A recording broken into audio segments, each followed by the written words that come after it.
Não sois máquinas, homens é que sois. Charlie Chaplin. Aí está um exemplo de como a máquina falha, tanto quanto nós. Não sois máquinas, homens é que sois. Charlie Chaplin. Não sois máquinas, homens é que sois é o tema de abertura para a nossa reflexão sobre o redescobrimento da espiritualidade no mundo do trabalho. Primeiro, conceitos elementares.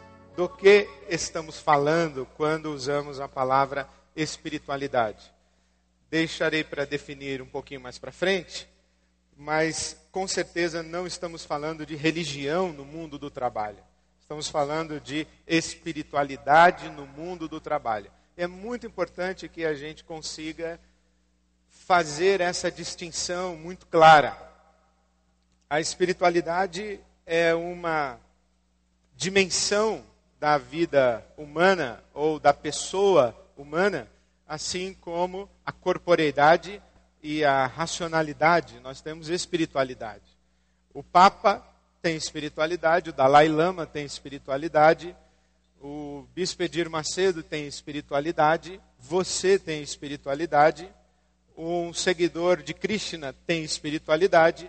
Espiritualidade é uma característica ou uma dimensão da vida humana que é universal, é comum a todos nós. Agora, o Papa tem uma religião diferente da religião do Dalai Lama. O Dalai Lama é budista tibetano. O Papa é católico apostólico romano. Então, espiritualidade é uma dimensão humana comum a todos nós. A religião é a maneira como nós organizamos a nossa vivência da espiritualidade.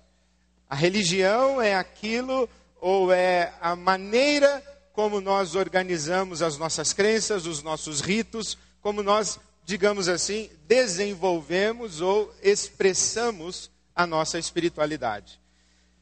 Espiritualidade tem muito a ver com religiosidade, pelo menos no mundo ocidental e na nossa cabeça. Mas, de fato, esses conceitos de sagrado e profano são conceitos da dimensão religiosa. No mundo secular, por exemplo, não existe o que é sagrado, o que é profano. É só na dimensão religiosa que existe o sagrado e o profano. Na Idade Média, ou até a Idade Média, o mundo todo funcionava com o paradigma religioso. E agora estou falando do mundo ocidental. O mundo ocidental, ele é determinado, em termos de cultura, pela cristandade. E se nós tomarmos como paradigma a Idade Média, ou como referência de tempo a Idade Média, nós vamos encontrar um universo hierarquizado, em que Deus está no topo do mundo, e quem fala em nome de Deus tem autoridade. Quem fala em nome de Deus, hegemonicamente no mundo ocidental, até a Idade Média, é a Igreja Católica Apostólica Romana. O que ela fala é lei. E todo o mundo está organizado a partir dos paradigmas religiosos. O que é sagrado, o que é profano. E a religião dizia respeito a toda a ordem social, econômica, política, científica. Então, por exemplo, quando surgem esses camaradas, Copérnico, Galileu, Kepler, eles vão questionar as afirmações da igreja, afirmações que a igreja fazia a partir de seu paradigma religioso. Por exemplo, a terra é plana. Por exemplo, o sol gira ao redor da terra. Então esses camaradas dizem, nada disso. A terra gira ao redor do sol. O centro do nosso sistema não é a terra. O centro do nosso sistema é o sol. O nosso sistema é solar. Fogueira para quem disse isso, porque a igreja diz que não. A igreja diz que o centro do sistema é a terra. Acontece que esses camaradas, eles provam cientificamente, pelo método científico, que a igreja está errada. digamos assim, que a fala religiosa a respeito da realidade do universo está errada. E se a igreja está errada a respeito da realidade do universo, a respeito de que mais a igreja também estaria errada? É aqui, nessa questão, que surge a ruptura entre religioso e secular, entre questão de fé e crença e a questão científica. Por exemplo, a teoria da gravidade é uma questão de ciência. A existência dos anjos é uma questão de fé e de crenças. A vida depois da morte é uma questão de fé e crenças. A fórmula da água é uma questão de ciência. A partir desse momento surge o que nós vamos chamar de modernidade, ou que os teóricos estão chamando ou chamaram de modernidade.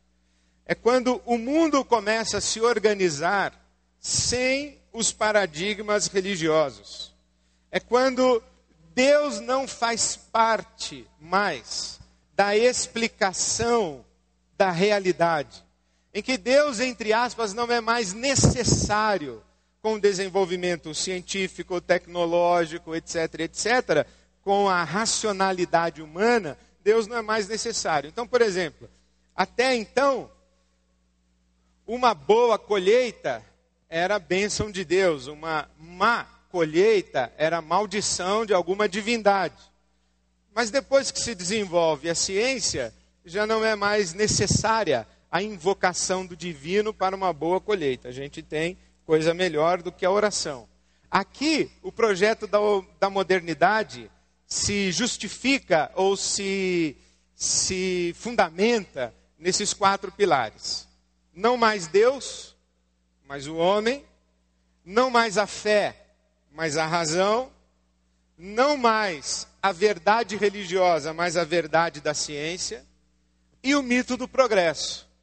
A ideia de que nós entendemos o universo como o universo é, a nossa razão pelo método científico, por isso que tem o camarada aqui, o René Descartes, que vai dar uma boa base do método científico, e aquilo que a gente consegue comprovar pela ciência, sem a necessidade de Deus, sem a necessidade de fé, sem apelo para o metafísico, para o transcendente, para o sobrenatural, aquilo que pela razão a ciência explica é verdade.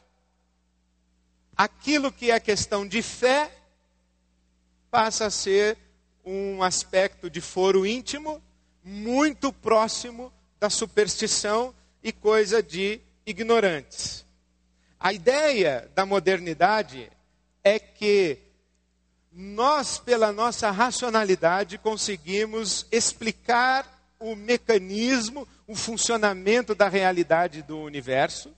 Com a nossa racionalidade explicando tudo, nós conseguimos administrar, manipular, fazer funcionar do nosso jeito, consertar, quebrar.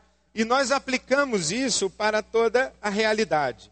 Veja essa fala do Max Weber, por exemplo. Nos tempos modernos, chega a ciência empírico-matemática e, por sua vez, desaloja a metafísica religiosa, entregando-nos a um mundo ainda mais naturalizado, um universo reduzido a um mecanismo causal, totalmente analisável e explicável, incapaz de qualquer sentido objetivo, menos ainda se for uno e total. O que ele está dizendo é que a ciência substitui a fé. Agora, o universo é máquina. E a ideia de um universo máquina, decodificado racionalmente pelo método científico, gera esse espírito de que nós conseguimos manipular a realidade e fazer mais com ela. Isso chega ao mundo do trabalho. Taylor e Fayol são os dois teóricos que o Ford vai usar para montar a sua famosa linha de montagem, para estruturar a sua famosa linha de montagem. As teorias da administração, o cálculo de homem-hora, produtividade, quanto tempo demora para desenvolver uma atividade, esse é um mundo máquina. É um mundo máquina trazido para o mundo do trabalho. É um modelo fordista. O modelo fordista, disse o Ricardo Antunes, no Taylorismo fordismo, o operário é uma máquina produtiva, destituída de prerrogativas de participação no processo de organização do trabalho, condenado a uma atividade repetitiva e desprovida de sentido.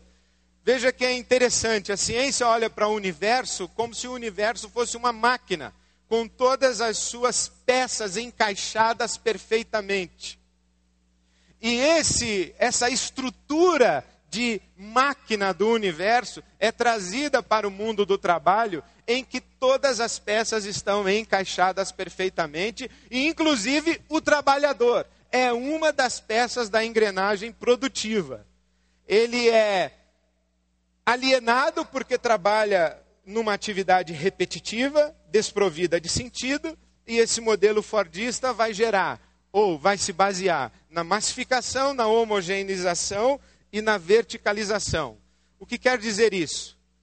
O homem massa, o operário massa produtiva, produção homogênea, o que não é muito distante. Você vai, por exemplo, à América do Norte, ainda hoje, e você tem calça tudo do mesmo tamanho. E tudo da mesma cor. Calça caque, camisa azul clarinha, é tudo trabalhador da Blockbuster. Porque é tudo padrão. Tem tamanho certo, medida certa, é homogêneo. E é vertical, porque quem produz define o que será produzido. Isso gera uma alienação.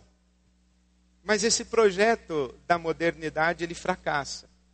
Porque a ideia de que o mundo máquina manipulado pelo homem e a razão humana geraria progresso, e que o ser humano, com a sua racionalidade, conseguiria fazer o mundo funcionar melhor, essa modernidade que vem propondo ordem e progresso, no positivismo de Augusto Comte, por exemplo, ordem e progresso, se as coisas estão bem ordenadas, se as coisas estão bem administradas, se as coisas estão bem calculadas, se nós sabemos como as coisas funcionam, se nós administramos bem o funcionamento das coisas, então necessariamente nós iremos progredir. Mas entre as crenças que povoavam a imaginação e a visão do futuro iluminista, moderno, uma em particular revelou-se problemática, diz o Eduardo Gianetti.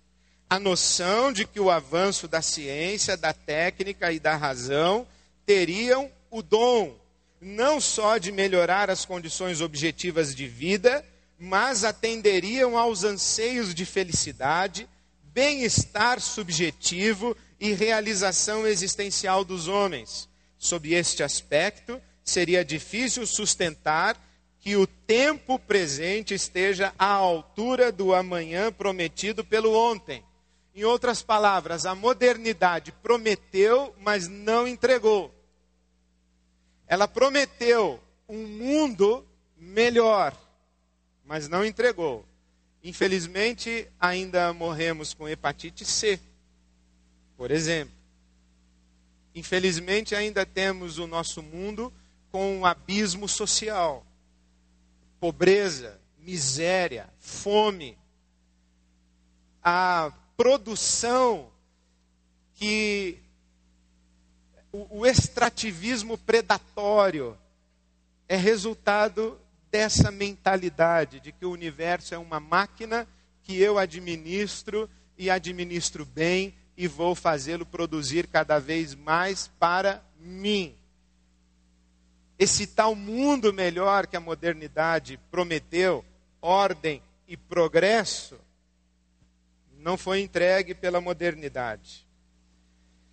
Stefano de Fiores é um teólogo italiano. Ele disse: precisamos oferecer ao mundo moderno um suplemento de alma que permita ao homem evitar ser esmagado por suas próprias produções e encontrar a si mesmo de modo autêntico. O mundo máquina que nós pretendemos administrar com a racionalidade científica foi muito mal administrado por nós e hoje está em colapso. E os ecologistas dizem que nesse sistema auto-organizado que é o universo como organismo vivo, esse universo ele se autorregula, ele se defende.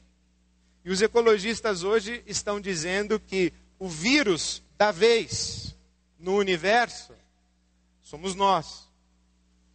Nós somos a causa de desequilíbrio do nosso sistema ou do nosso ecossistema. Nós estamos sendo esmagados pela nossa produção e porque nos perdemos do meio do caminho. Mas não nos perdemos no meio do caminho apenas em dimensões macro. Nós nos perdemos no meio do caminho também na dimensão da nossa relação com o trabalho. Veja essa fala do Jerry Rubin. Ele foi um líder estudantil da juventude americana na década de 60. Você sabe que 1968 é o ano que não terminou.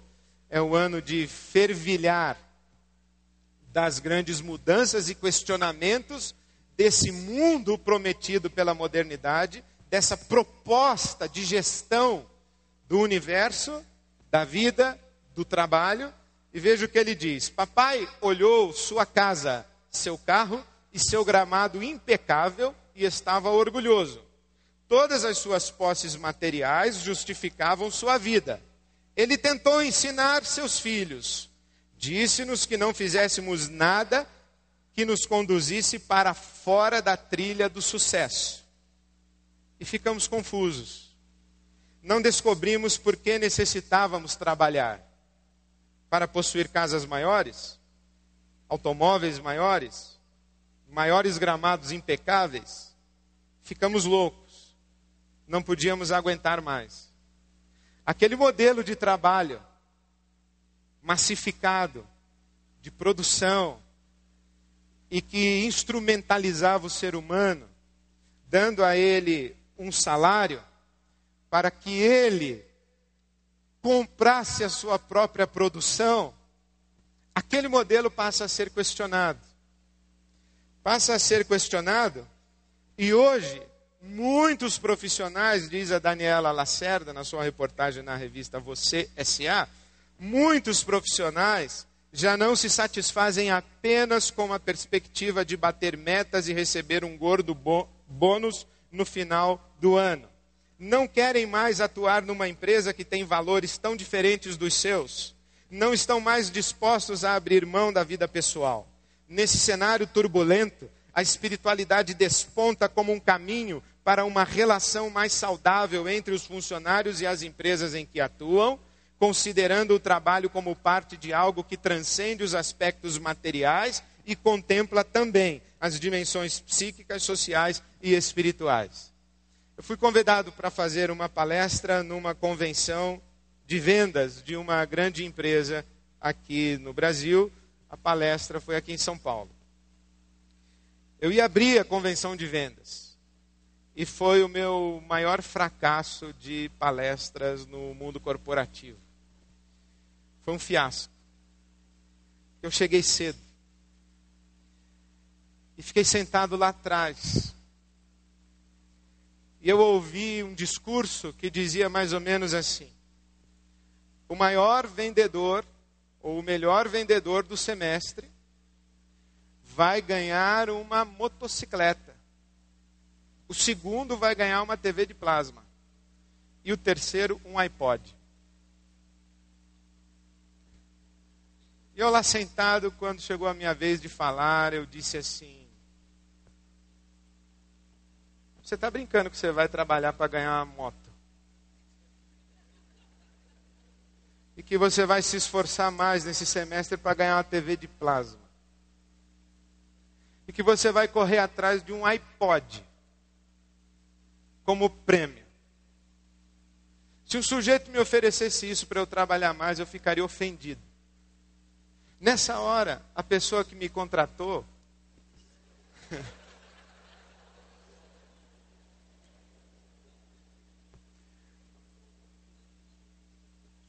Bom, na segunda-feira eu liguei. Falei, olha, eu estou ligando para pedir perdão. Posso devolver o dinheiro da palestra. E estou disposto a fazer qualquer coisa para tentar corrigir o estrago que eu fiz, muito embora eu acredite que seja impossível corrigir o que eu fiz ontem. E ele me disse assim, de fato, foi ruim. Muito ruim. Mas eles gostaram demais. Eles gostaram demais. Porque os profissionais já não se satisfazem apenas com a perspectiva de bater metas e receber um gordo bônus no final do ano. Bom, se os caras não querem trabalhar para receber um gordo bônus, que dirá um iPod no final do semestre. As pessoas hoje não se contentam mais em atividades alienantes, repetitivas, não admitem um envolvimento numa carreira profissional que não lhe faz sentido, vivem conflitos profundos de consciência, trabalhando numa realidade de mercado, numa realidade competitiva e numa realidade corporativa que fere seus valores, sua consciência. São pessoas que são espoliadas de suas melhores competências, de sua energia física. São abusadas na doação de seu tempo. Fui fazer uma outra palestra numa outra empresa da área de saúde. E sempre que eu fui, eu me apresentei como pastor. Lá pelas tantas, alguém me fez uma pergunta e eu disse, se vocês trabalharem com mais decência, com mais dignidade, vocês gerarão menos enfermidades. Enquanto vocês existirem do jeito que vocês existem, eu vou continuar tendo trabalho. O meu emprego está garantidíssimo.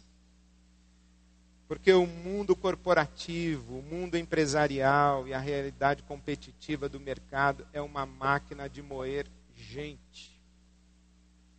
E nós não aguentamos mais e não suportamos mais isso.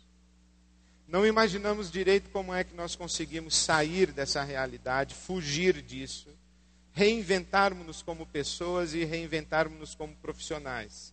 Mas o fato é que nós estamos em busca de algo que transcenda os aspectos materiais e que contemple também as dimensões psíquicas, sociais, emocionais, espirituais, afetivas e que afete o sentido da nossa existência.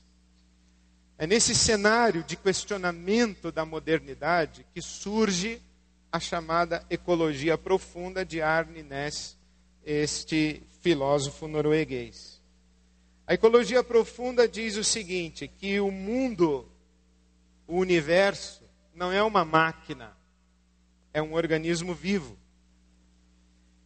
Que esse universo é uma rede de fenômenos interconectados e uma rede interdependente, uma realidade interdependente.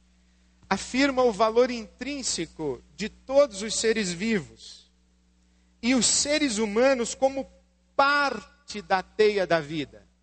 Por que chama ecologia profunda e não ecologia? Porque o conceito de ecologia era o universo, digamos, o planeta Terra, e nós, seres humanos, a parte do planeta Terra. O planeta Terra era o espaço ou o ambiente de onde nós extraíamos a nossa riqueza.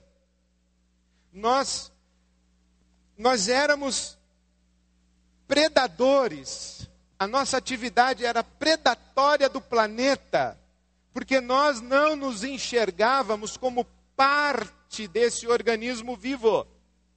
A ecologia profunda diz que não é que existe o planeta Terra e nós estamos do lado de fora agindo sobre o planeta. Não, nós estamos embutidos nessa teia da vida. Esse organismo vivo, nós somos uma parte desse organismo vivo. Nós não somos independentes do organismo vivo. Essa ideia vai gerar, por exemplo, o comentário do Oscar Motomura, da Amana Key, e ele diz assim: se quisermos considerar a administração como ciência, ou seria uma arte, e buscamos praticar a chamada administração científica, não devíamos pelo menos atualizar nossos referenciais, alinhando-nos às descobertas da ciência neste final de século, ao invés de continuarmos presos aos princípios científicos do começo do século? O que é que acontece nessa mudança de paradigma científico? Não mais a física é a ciência paralela da gestão, mas a biologia é a ciência paralela da gestão e da administração. Por quê? Porque o mundo não é mais uma máquina. O mundo é um organismo vivo, que se auto-organiza, que se autodefende, que se autodesenvolve e que nos afeta. Então há uma mudança na modernidade. O mundo máquina é a metáfora dominante da realidade. No novo paradigma científico, o mundo é um organismo vivo. E a metáfora de organismo substitui a metáfora da máquina. Agora não é mais a física, é a biologia. Agora não é mais o mundo máquina, é um organismo vivo. E aí a gente vê coisas como o Richard Barrett disse: as organizações são entidades vivas que partilham motivações semelhantes às dos indivíduos. Por exemplo, a gente ouve hoje falar da alma da empresa, a gente ouve falar de empresa que aprende, a gente ouve falar do sentimento da organização. Que é isso? A metáfora é outra. Eu me lembro que estava fazendo uma palestra numa outra empresa e ao final da minha palestra, um senhor levantou-se e disse: pastor, a empresa tem alma? E eu disse: tem. A empresa tem alma. Os senhores chamam a alma da empresa de cultura corporativa. A Bíblia Sagrada chama de potestade.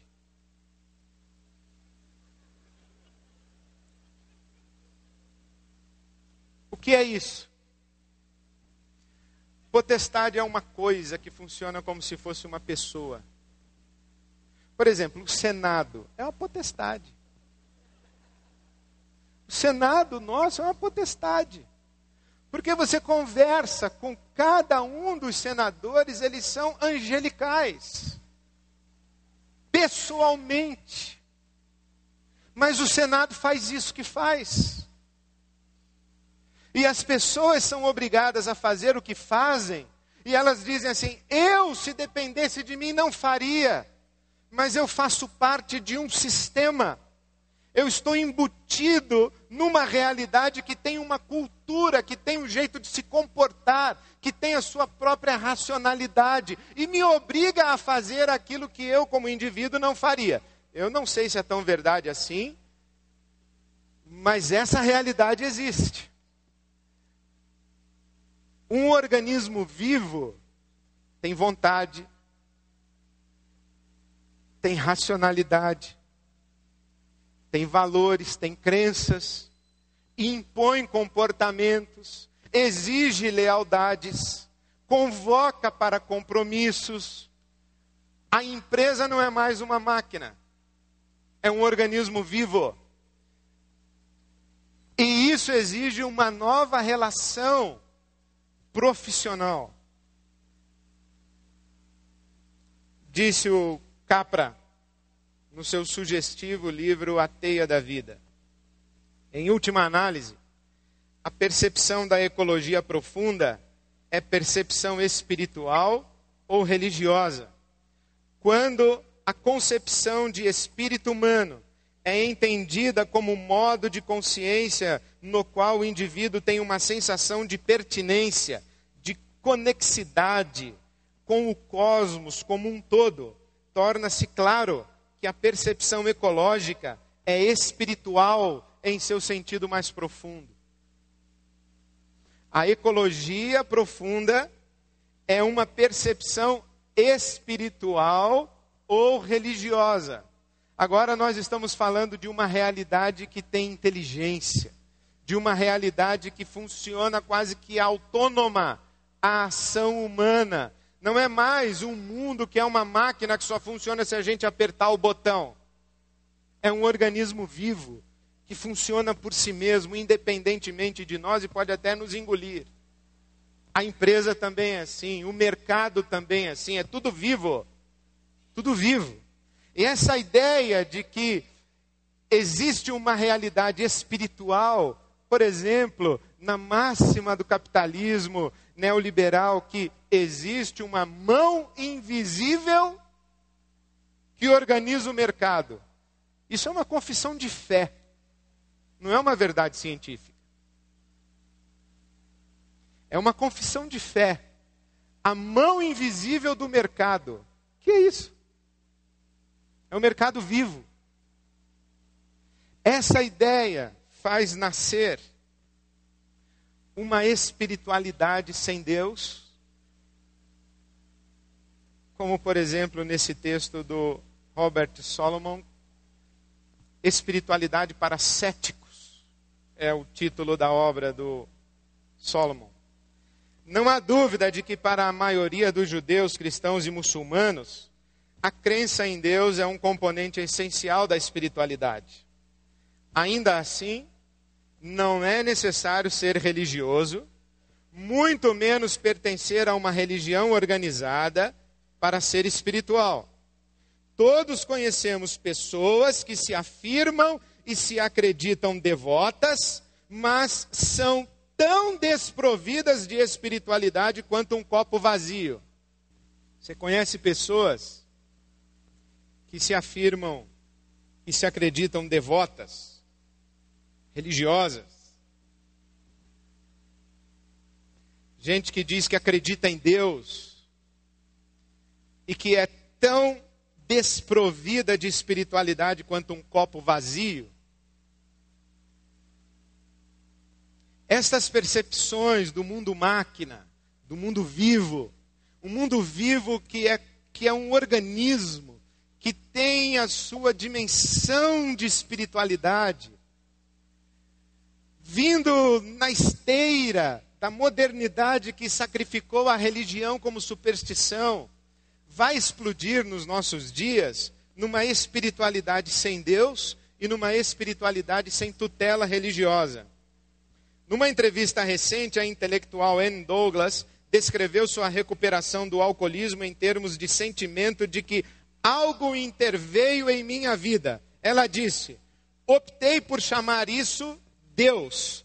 Realmente não sei de que outra maneira descrevê-lo. Ela diz que só se recuperou do alcoolismo. New York Times, outubro de 98, esta reportagem. Ela diz que só se recuperou do alcoolismo porque alguma coisa interveio em sua vida. E esse alguma coisa, ela diz, é Deus. Mas ela não tem nenhuma confissão religiosa. E se você perguntar para ela que Deus é esse, eu não sei se ela sabe dizer, acho que ela não sabe. Ela diz, eu não sei o que é isso, só posso dar isso o nome de Deus. Veja isso, Religião sob Medida, Estado de São Paulo, janeiro de 2002, Roldão Arruda. A paisagista Kátia Rodrigues de Almeida, de 42 anos, convertida ao budismo tibetano, é uma requisitada consultora de Feng Shui.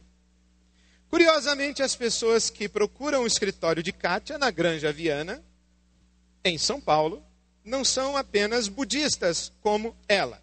Vêm católicos, evangélicos, espíritas e de outras crenças. É uma espiritualidade sem tutela religiosa. O título da reportagem é Religião sob medida.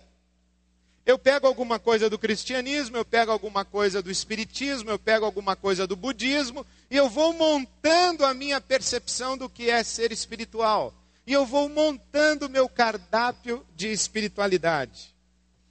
A espiritualidade não religiosa ou não institucionalizada é uma religião sob medida, religião à la carte. Sincretismo religioso, livre de tutela institucional, inserida no universo profano. Profano entre aspas. O que eu quero dizer com isso é que a espiritualidade extrapolou a religião organizada. E a espiritualidade transbordou, graças a Deus, os limites dos templos. Infelizmente, em algumas situações, nós encontramos melhor espiritualidade do lado de fora do espaço religioso do que do lado de dentro. É a partir disso que se redescobre a espiritualidade no mundo corporativo. Por exemplo, o Washington Post disse que para a indústria e o mundo corporativo, os anos 80 foram a década da alma. E em 1999, pelo menos na minha pesquisa, foi onde eu consegui chegar mais longe, a espiritualidade chega às empresas, a reportagem da revista Você S.A. É a partir desta caminhada que a espiritualidade chega no mundo corporativo. O que é que acontece? Patrícia Aburdine, no seu Mega Tendências 2010, ela diz aí por que a espiritualidade chega no mundo corporativo. Busca pelo sentido, mas lá por último ela diz a necessidade de extrair criatividade e inovação. Em outras palavras, o poder divino de dentro das pessoas. Paul Wong, diminuição da satisfação com o trabalho, escândalos de comportamentos antiéticos, a tecnologia e seus efeitos desumanizantes. Alguém já disse que na era do high-tech nós precisamos de high-touch. Nós precisamos de contato. E a dissolução de instituições tradicionais. Por exemplo, a família está quebrada, o Estado está falido, a escola questionada e a igreja descartada. Qual é o ambiente de formação de cidadania? O mundo corporativo. A geração do pós-guerra, Laura Nash, Igreja aos domingos, trabalho às segundas. Eu acho um texto muito interessante, se você se interessa. Laura Nash diz que a geração pós-guerra, nascida entre 46 e 64, aquela geração lá de 1968, o ano que não terminou, aquele pessoal vai questionar a modernidade, vai questionar o sistema de mercado e de produção.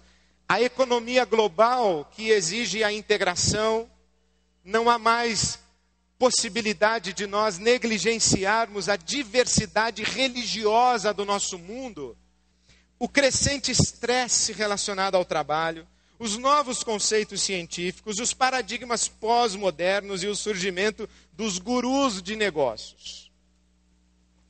As causas do redescobrimento, Ashmus e Duchamp, eles fazem uma pesquisa muito interessante e veja o que eles dizem.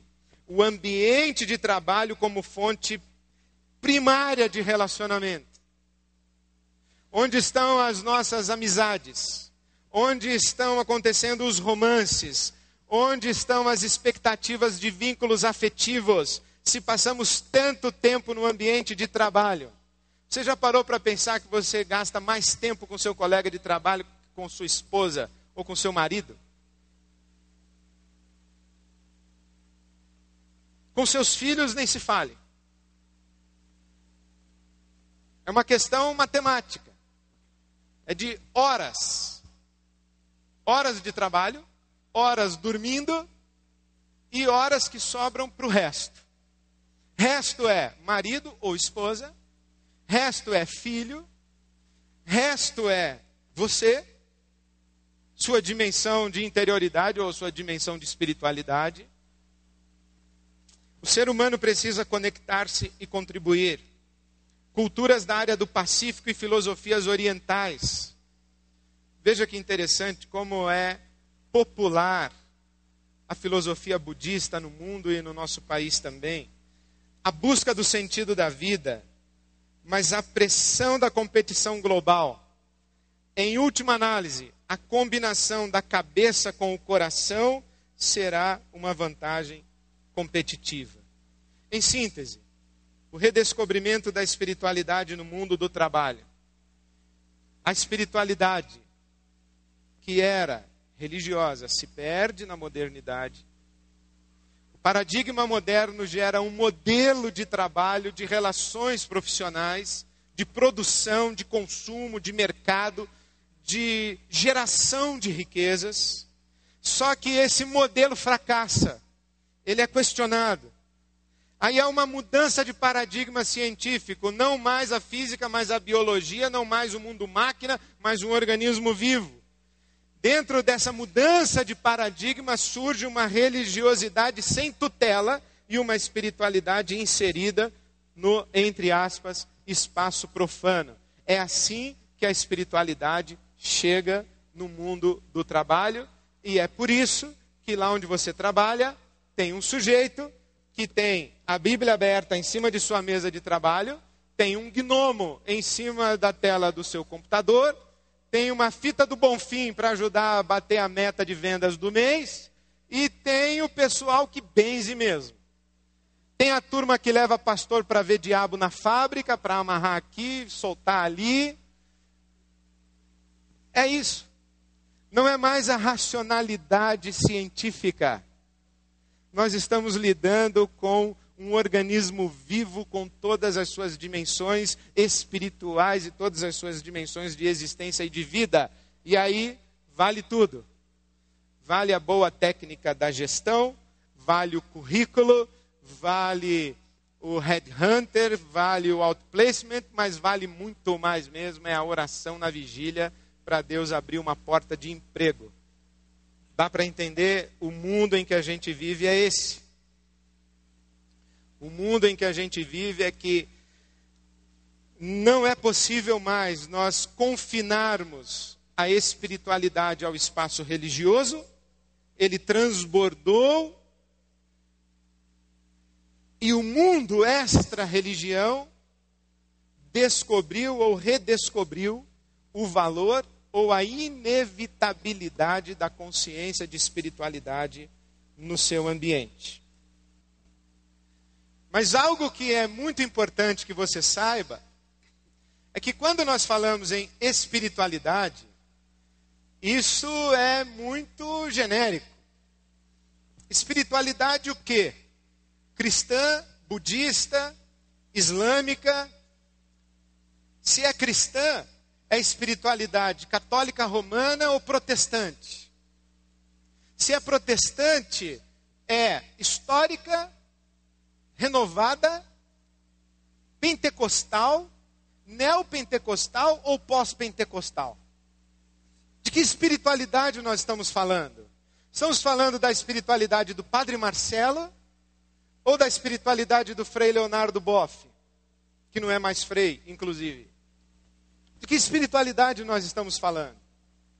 Então eu queria dar a você um conceito de espiritualidade para nós avaliarmos a espiritualidade que existe no ambiente de trabalho e construirmos uma proposta de uma espiritualidade possível no mundo do trabalho. Então vamos lá. Se você entendeu isso aí, você vai entender o que é espiritualidade. Paul Tillich. Quando eu comecei a estudar espiritualidade no mundo do trabalho, eu me vi diante do desafio de encontrar um conceito de espiritualidade que fosse abraçado pelo budista, pelo cristão, pelo muçulmano, inclusive pelo ateu, pelo agnóstico. Aliás, um dos livros mais fascinantes que li nos últimos tempos foi A Espiritualidade do Ateísmo, do André Comte Sponville. Ele diz, o ateu é ateu, mas ele não é porque ele é ateu que ele não tem espiritualidade. Eu digo, claro, espiritualidade é uma dimensão humana. Não é uma prerrogativa de quem tem religião. Muito menos uma prerrogativa nossa, cristãos evangélicos, que estamos acostumados a acreditar que só nós é que povoaremos o céu. Aliás, hoje em dia eu já nem sei mais se é tão seguro assim confundir ser evangélico com ser candidato ao céu. Mas não é sobre isso que eu estou falando sobre espiritualidade. Há um lugar em que o incondicional está presente no mundo finito, nas profundezas da alma humana. Essas profundezas são um lugar onde o finito se toca com o infinito. A fim de lá chegar, o homem precisa despojar-se de todos os conteúdos finitos. Ele precisa renunciar todas as preocupações provisórias em prol da preocupação última. Paul Tillich. Paul Tillich é um teólogo que trabalhou na Alemanha, foi contemporâneo e parceiro de universidade do Heidegger. No primeiro momento da vida do Tillich, ele é socialista. Em 1933, ele vai para os Estados Unidos por causa do nazismo. É recebido na Universidade de Nova York e inicia uma fase da sua produção teológica chamada existencialista. E é esse Paul Tillich que me dá o melhor conceito de espiritualidade que eu encontrei para um espaço não religioso. Estou falando sobre espiritualidade. A espiritualidade se manifesta nessa profundidade da alma humana em que o infinito se encontra com o finito. A angústia da finitude humana,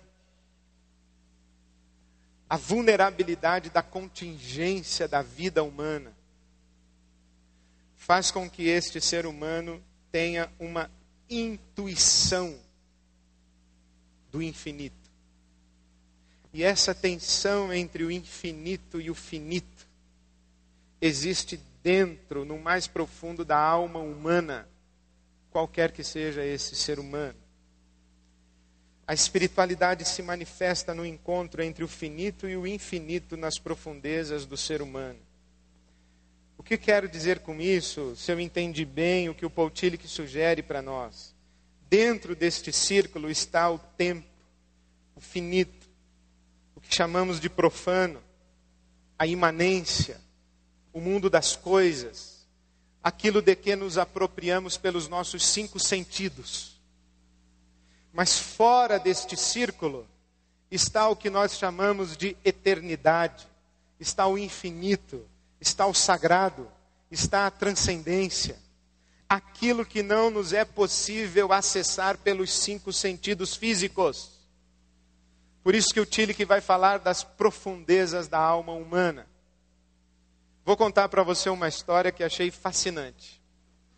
E me sinto à vontade para contar essa história porque a Bíblia relaciona a nossa intimidade com Deus com a intimidade do romance.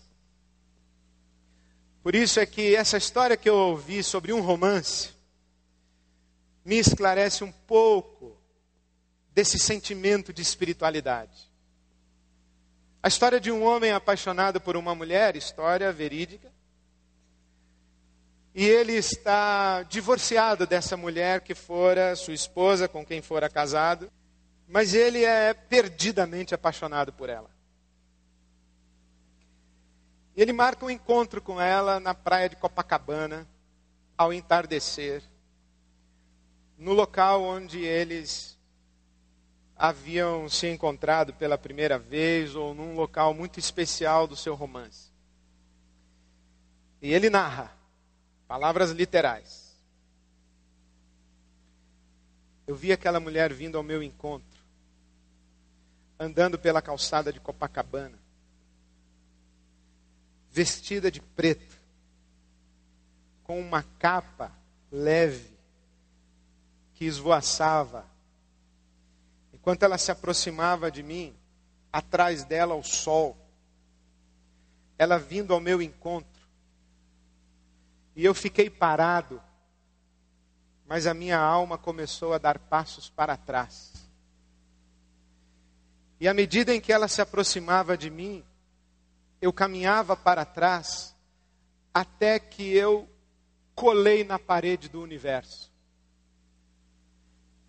E naquele momento senti como se Deus colocasse uma espada no meu queixo. E eu sabia que ou eu pulava para a imensidão do todo, ou eu morria na dimensão do finito.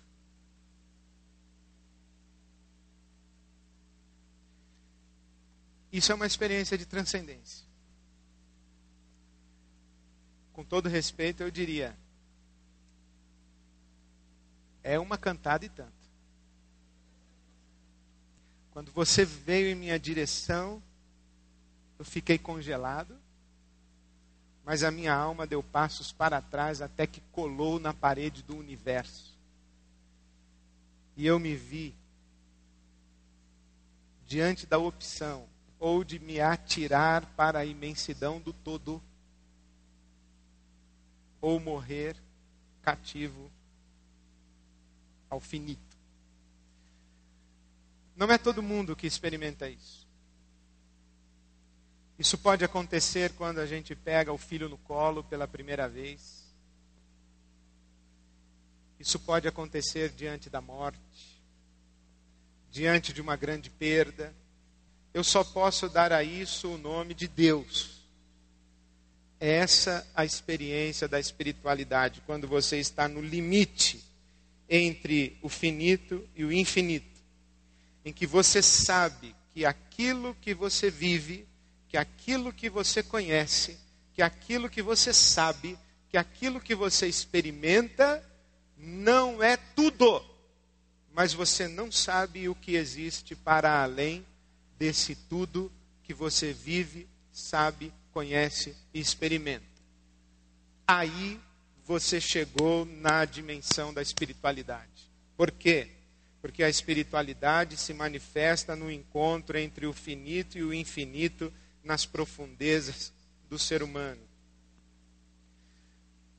Para nós, cristãos, e agora eu falo da espiritualidade cristã, nós sabemos o que existe para além desta fronteira do finito. Nós não apenas chamamos de Deus. Se Carl Jung estava correto, ele disse, eu não creio em Deus, eu sei Deus. Eu ainda estou tentando entender o que ele disse. Eu não creio em Deus, eu sei Deus. Talvez uma paráfrase de São Paulo apóstolo. Eu sei em quem tenho crido. Seja essa a melhor síntese. Para nós cristãos, nós sabemos que nessa dimensão do transcendente, do infinito, do eterno, é Deus. Que para nós cristãos é Pai, Filho e Espírito. E esse Deus não é uma força, não é uma luz, não é um poder. Ele é uma pessoa. É um Deus pessoal, que tem razão, emoção, volição, consciência e autoconsciência. Isso é uma pessoa que tem pensamentos, sentimentos, vontade, consciência e autoconsciência. Por exemplo, este copo, ele é, mas ele não sabe que é. E nem tem crise de depressão. Ele não fica parado na beira da plataforma dizendo, será que eu pulo? Ele não vai beber-me totalmente. A água entra em crise. Não é uma pessoa. Uma pessoa tem razão, emoção, volição, consciência, autoconsciência. E esse Deus triuno, para nós cristãos, ele é revelado, encarnado em Jesus de Nazaré. Esse Deus é poder, é amor, é justiça. Esse Deus nos infunde de força. Eu quase coloquei energia entre aspas. Mas na verdade eu creio que Deus é a energia vital de todo o universo. Inclusive e principalmente da pessoa humana. Deus é amor, o que implica relações. E Deus é justiça, o que implica ética. O paradigma de poder, amor e justiça para nós cristãos é Jesus. É na pessoa de Jesus que nós discernimos o poder de Deus, o amor de Deus e a justiça de Deus. A espiritualidade cristã é, portanto, o resultado do relacionamento pessoal com Deus, que implica a manifestação do seu poder, amor e justiça em todas as dimensões da vida. E este é o conceito que quero lhes deixar de espiritualidade.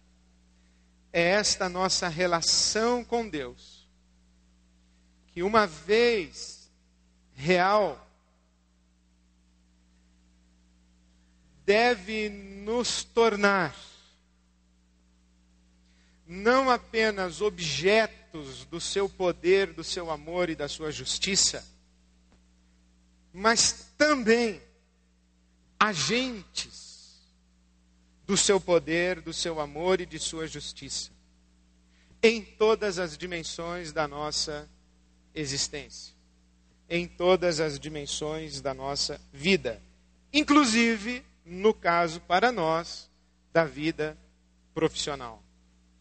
É aqui, nesse encontro nosso com Deus, que o poder, o amor e a justiça de Deus se manifestam em nós e através de nós, em nós e no nosso ambiente de atuação. Seja a família, seja a sociedade, seja o próprio ambiente de trabalho. Você, se é um cristão, é não apenas objeto do poder, do amor e da justiça de Deus, mas é também responsável por ser um instrumento e um agente de manifestação do poder, do amor e da justiça de Deus.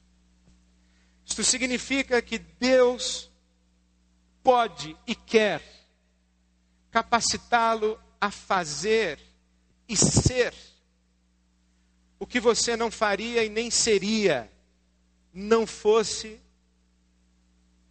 por Ele, ou mediante a atuação dEle, ou mediante a interferência dEle na sua vida.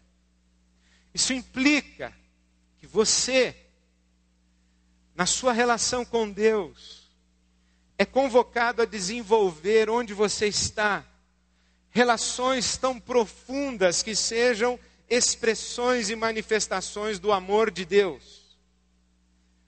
Com seu chefe, com seu subordinado, com seu fornecedor, com seu cliente,